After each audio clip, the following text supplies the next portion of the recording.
Nananatili ang arrest at contempt order ng House Quadruple Committee laban kay dating presidential spokesperson Attorney Harry Roque. Ito ang binigyang diin ni House Quadcom Overall Chairperson Surigao del Norte 2nd District Representative Robert Ace Barbers. Pinatawan ng contempt ang abogado dahil sa hindi nito pakikipagtulungan sa investigasyon ng House panel kaugnay ng illegal Philippine offshore gaming operators o POGOs. Gayunman, hindi sapat na dahilan ng arrest at contempt order upang ipaaresto ang abogado sa pamamagitan ng International Criminal Police Organization o Interpol.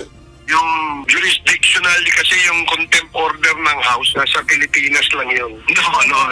No. I think yung Interpol will only come into the picture if there's already a case or a case has already been decided or a warrant should be served, no? To the person or to the suspect that is not within its jurisdiction.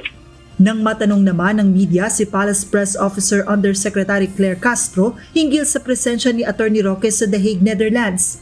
Sinabi nito na makabubuti kung ipapanawagan rin ng Duterte supporters ang pag-uwi sa Pilipinas ni Attorney Roque at hindi lamang ni dating Pangulong Rodrigo Duterte.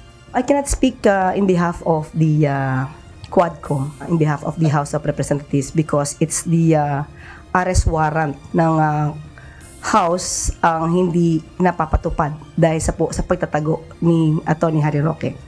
Pero mas maganda po siguro na i-challenge po talaga natin siya na siya po yung umuwi. Kasi di ba bring home FP Duterte. So siguro mas magandang isigaw po rin ng mga tao, bring home Roque. Sa susunod na pagdinig, sinabi ni Abang Lingkod Party List Representative Caraps Paduano, co-chairperson ng Quadcom, na iimbetehan ng 4 House panels ang Department of Foreign Affairs at Bureau of Immigration. We might as well invite DFA and Bureau of Immigration to explain to the committee with regards to the documents, kung anong pwedeng mga legal remedies with regards to the order of the House in relation to the passports and documents na ginagamit ni Atty. Harry Roque. Sa ngayon ay nasa The Hague sa The Netherlands si Roque bilang miyembro ng legal team ni dating Pangulong Rodrigo Duterte na naaresto at dinala sa International Criminal Court kamakailan dahil sa kasong Crimes Against Humanity. Sa press conference sa The Netherlands, sinabi ni Atty. Roque na hindi siya uuwi dahil ipagtatanggol niya si dating Pangulong Duterte sa pagharap sa ICC. I cannot come home. I have to defend my president as a member of the List Council of the ICC at The Hague. Yan naman po ay alam na ng lahat na sa mulat mula. Una po, ako yung kauna-unang Pilipino na naging miyembro ng List Council. Joan Nano, UNTV News and Rescue. Diyos ang aming sandigan, serbisyo publiko ang aming pinahahalagahan.